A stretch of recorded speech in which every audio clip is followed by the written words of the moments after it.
Hi, everybody, and welcome to our Tuesday afternoon Q&A. I'm Sharon Spurlock, the Senior Director of Family Education at the St. Louis Arc, and I'm delighted to have my boss and our Vice President, Stephanie Scott, with us today. We're going to be talking a little about kind of an unusual subject, how to let us know if you're not happy about something. So Stephanie's going to talk about this cool system we've got for anonymous reporting.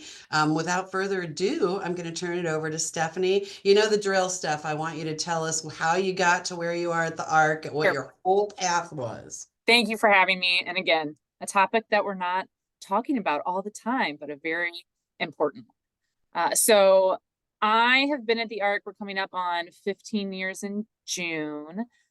I started as a practicum student. I was getting my MSW at UMSL, and back then there were filing cabinets filled with folders of places that you could go through and see, could this be a good site for me to go to do my internship? And I landed on the St. Louis Arc.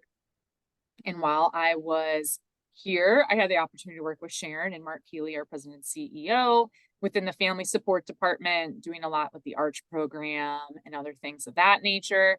I left, I finished my degree, and as I was looking for what to do after grad school, I reached out to Mark because I loved the culture and the philosophy and the mission. And I was willing to come and take any job. I applied for an admin job first. And at that time, the coordinator of quality enhancement opened up, and Sharon and all of her wisdom steered me in that direction. And I ended up being in that role for a good chunk of time. And then over the last 15 years, transitioned to roles where I had more program oversight.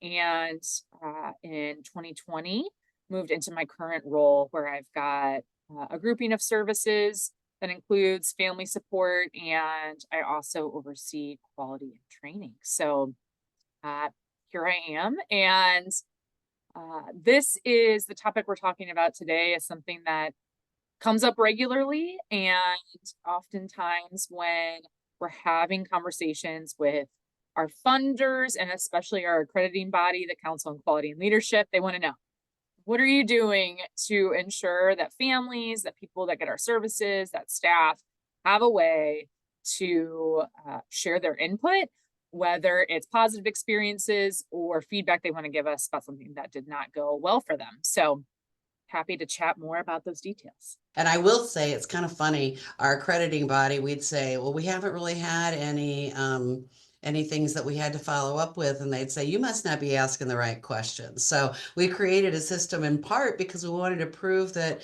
we are giving families a really easy way to give us their feedback and the people we support. I'm going to keep this as basic as possible because there's often a lot of language used around different ways to submit feedback.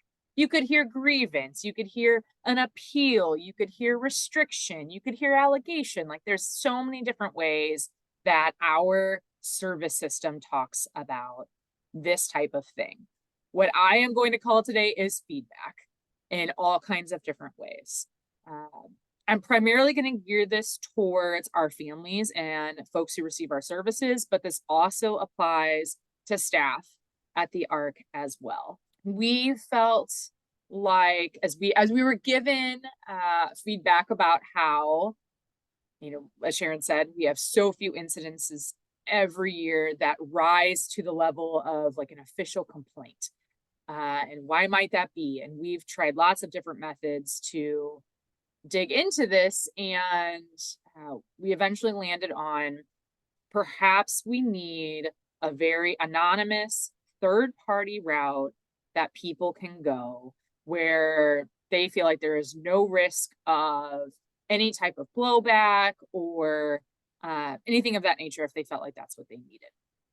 So we, after doing research of the different options available, we landed on a system called Lighthouse. And I'll show you what that looks like in a minute. This is a system that you can be as detailed as you want. You could choose to not be anonymous if that is not as important to you, but the default is anonymous reporting. So it's worked well in terms of it. There's flexibility within there. It covers lots of different areas where you might want to give feedback, and puts a third party in between us and the person who might be offering the feedback, so that there's an organization coordinating how they deliver that feedback to us and what we then do with that. So on my screen, you are going to see our website. So this is www.slark.org, and this is our homepage. If you are on our homepage and you go to About Us, just click on that and scroll down, you're going to see information about how we connect to individuals and families, some information about confidentiality, some information about Title VI, which is federal regulations tied to the Civil Rights Act and non-discrimination. And within here, there is the statement about how we utilize an anonymous online reporting system through Lighthouse. It's owned by Centrio, so sometimes you see that in the information. So if you click here, this is the actual Lighthouse system. So this is what you see first. I want to point out that there's also a place where you can submit suggestions. It's a digital suggestion box. Anyone could submit a suggestion of things for us to consider. And that's one option that staff, families, folks that receive our services can use.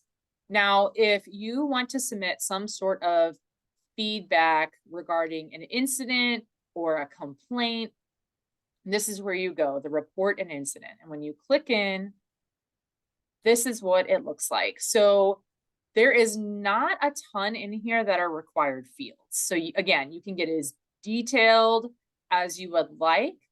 It asks if you're a current employee. So unless you're working for us, you would select no, and then you would fill in as much as you see fit. They do require information about who was involved. And it will have you select through a pretty long list of different topic areas that you could be making a report about.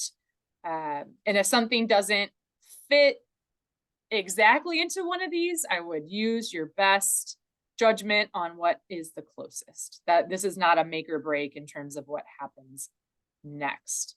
I would say the more information about what occurred, the better, just because it gives Lighthouse what they need to move forward and helps us on our side. And there's different boxes to check.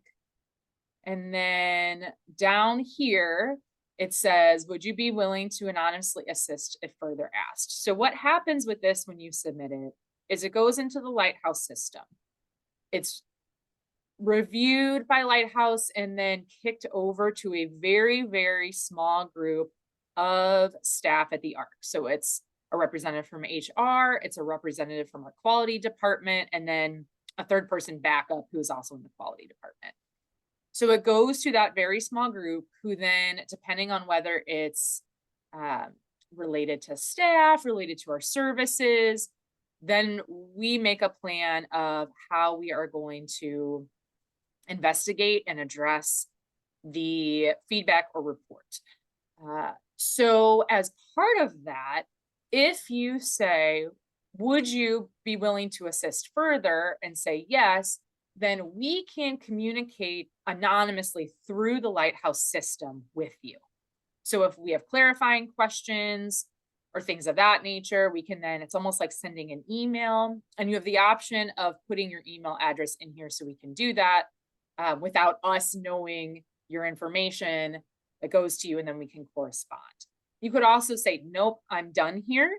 And that will be that. We will do the best with the information we receive to look into what is being reported, which is why the more detail, the better, especially if there won't be further correspondence. So we can take it from there. There's also this box of, do you give permission to share your contact information and waive your anonymity? So that's another option if you want to report this, but you want to be able to talk directly with us and the folks who are looking into this, then you could say, yes, I will share my identity, and then you will get connected to us through Lighthouse. And there's also this piece down here where you put in a PIN. We have to, on our end, put updates in the system about what is occurring. So if you back out, you'll see that if you already made a report, you would use that PIN to go in and see the status. We have the goal of anytime we get a report that we do our, for lack of a better term, investigation within 5 business days, and we wrap that up. If for some reason it takes longer than that, sometimes there's circumstances around holidays or major snowstorm in St. Louis or whatever it might be that delays us, then that can be put in here in terms of the status. So that's our timeline we try to stick to very closely, is that 5 business days. Now, depending on what is reported, that might look a little differently as to who is doing the investigation into what occurred and making some decisions. At the ARC, we have some other policies that dictate that based on funders or accrediting body, best practices. So there might end up being some other people involved, and it might eventually get to our president and CEO to look at. So there is a lot more information there. One piece that everyone who gets our services receives regarding those procedures is our grievance policy. So everyone gets a copy of that. We send it annually when we ask people who are receiving services to sign off on some forms related to their rights. And there's a process outlined in there of what occurs if someone goes to the staff of the program to try to resolve something where they feel like their rights are being violated, or a decision was made that they're not in agreement with. If that occurs and it's not resolved within the person that they go to first, or the director of that program, then it can be escalated where the formal complaint is submitted. And so again, that could be done through Lighthouse. That could be done through, we have another form that we keep internally that we've used with the folks we support historically. It's another option to use. But that goes through a process of the vice president, such as myself, getting involved to try to help resolve. If we can't come to a resolution with me, then Mark, our president CEO, may get involved. Depending on the situation, we may involve our human rights committee. So there's a lot more detail that on the back end in terms of how we handle it exists. I won't get into all that detail now, but I would point you to the grievance policy that you should have received if you received services from us that gives some information. I was just going to say, we do have a couple questions. Did you want to continue on, or? Let's go to questions. All right. They wanted to know how you promote the process internally. Obviously, you're giving people a grievance policy and sharing it with them at least annually when you're getting a service. How do we talk about this internally with staff? Absolutely. So I'll share my screen one more time. Our staff have access to an intranet through the SharePoint platform, which you'll see on your screen. This is what it looks like when you get in. And on this page, there's this icon in the middle. Did it make you pause? Report because, and maybe a learning opportunity, maybe it wasn't the first time it occurred, and jokes can be harmful. This is a campaign that we started several years ago where we were really pushing staff to, any time that they something occurred that just made them kind of pause and wonder, ooh, what do I do about this? This doesn't feel right. That they would then take action to report. So part of this process is always, we encourage staff to talk to their supervisor. But again, if staff feel like they can't do that for whatever reason, they want anonymity, then Lighthouse is the way to go. So on this page, there's more information about our internal policy and a button to click to report anonymously, so you can get taken to that Lighthouse website. Now, how do we talk about this? We talk about it in orientation. Day one, when a staff joins us, we make sure that they understand that this is an option, how to find it. We also recognize that day one, staff are given a lot of new information and that might get lost. So we have what are called Rise Vision TV screens at all of our locations that are used to promote information of what's going on with the agency. And once a month, we are running slides about this on the TV. I just was in the lunchroom earlier today and saw it, where it promotes, hey, did you know we've got this system?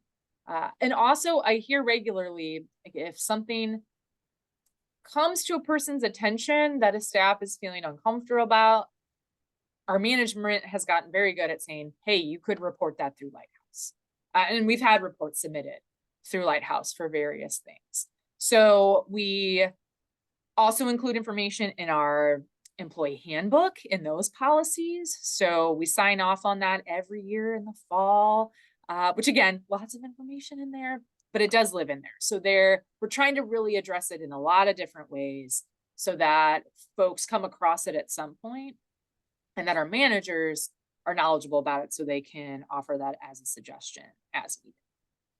I think that the fact that it is on the mirror in the bathroom at the Warson building is something that I would like to point out, because we really are trying to make it available to anybody that wants to be able to give us some feedback. So that's cool. So once we get all these reports, we've got a question about whether we are required or whether we choose to share this with the Department of Mental Health or other funders. Sure. We are not required to share it with Department of Mental Health unless it is an allegation of abuse or neglect. If that is the case, then yes, we are required to share that with the department. We tally the information annually to then share with our accrediting body, Council on Quality and Leadership.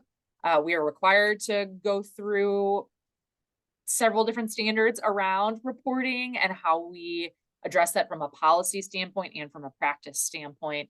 So it's definitely a point of conversation at all our accreditation touch points that happen over 4 years, and information we have to share with them. So I'd say those are the two kind of main organizations where it's applicable. And you know what, depending on the situation, there may be other times where it is appropriate to share with a funder, depending on the kind of feedback that's being received.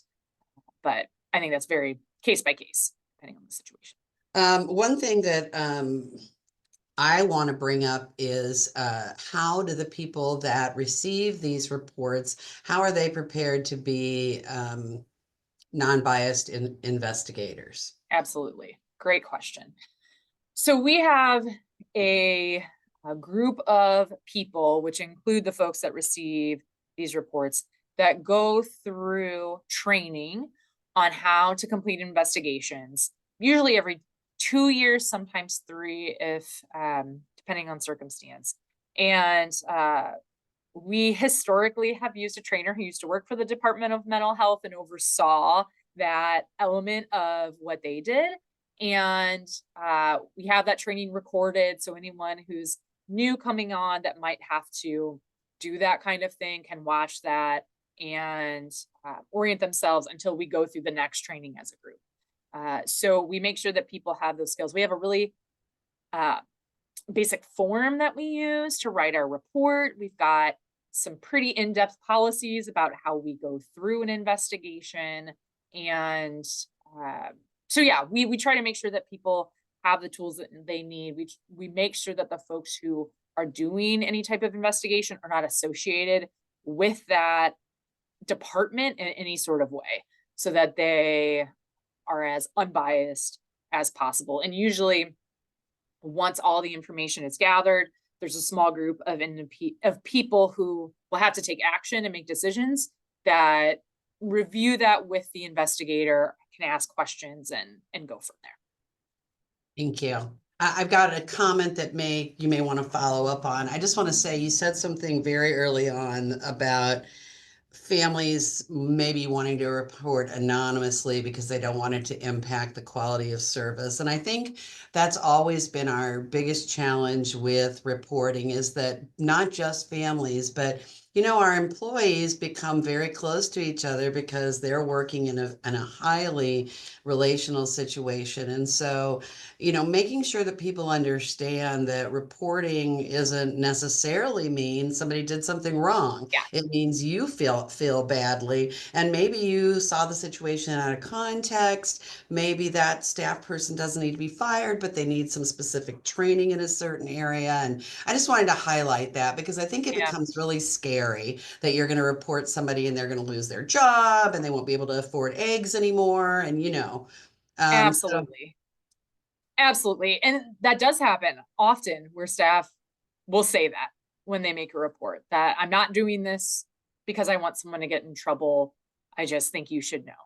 And that's why we do a thorough investigation, so that we make sure we get all the information we can get to make determinations on how to move forward, um, to be as unbiased as possible. Because yeah, I think there's lots of information out there about how witnesses, it's tricky to have the full picture, right? Like we hear that regularly. So yeah, trying to pull in all the different information to make good decisions, and ultimately with what's best for the individual we support in mind, as the goal. And yes, we talk all the time in staff training around, we want you all to be a solid team and to trust each other, but we're also mandated reporters. And there are state laws that dictate that we need to report any type of abuse, neglect, mistreatment, exploitation. And it is not the staff's job to decide, yes, this was absolutely abuse or neglect. It's really just their job to report if something feels off. And then we take it from there to try to piece through it. Yes, very valid feelings around the whole thing. Absolutely. yeah, it is hard because we deeply care about each other. But our Yes, job is to support people with disabilities to have their best lives. So absolutely. that's the bottom That's the line. priority. Yep. So I'm the last thing I want to ask. This is kind of off base, but at the beginning you talked about people reporting successes and good things as well as grievances. So we don't have as formal a process about that. Do you have any suggestions for people if they want to share some good news with us? Yeah. Yeah. So I love when I get forwarded an email from a family member who just decides randomly to contact a staff that they know and say, hey, just so you know, my loved one had a really great experience doing XYZ. Excellent. Uh, that makes my day and reinforces, okay, we need to keep doing that thing that worked really well. So contacting staff directly to give that feedback is great. Uh, we tend to, depending on the service a person receives, try to do some kind of survey regularly, whether it's uh, after the end of a program session, or uh, we do a really big survey once every 4 years to prepare for strategic planning, where it's more of a needs assessment satisfaction mix. Um, so giving feedback there is very helpful. Some programs, they might have an annual or biannual survey they're sending out to really ask, what difference did the program make to you, and what feedback can you give about, yeah, the awesome things that are working well and other things for us to consider. So there's a variety of ways that that can be done. Or on the Lighthouse site, there is the digital suggestion box that could also be used if that makes sense too. So all of that's Awesome. Yeah, I talked to a family today and she said, I sat in on a focus group for a newer service that you all were offering, and they asked me to describe my ideal service. And she said, we've just gotten into that service and it feels exactly like what I asked for. And I thought, bingo, that's That's cool. awesome. That was such exciting feedback for That's me. awesome. And so, we really do want to hear from you. If we don't know what we're doing is working or not working, we can't change it. Yeah, So we have to rely on our own devices, and you all often know better than we do. So absolutely. please keep giving us your feedback, good, bad, and ugly. We want to hear it. And Stephanie, thank you. I'm really proud of the system we've got in place. Thanks for sharing it.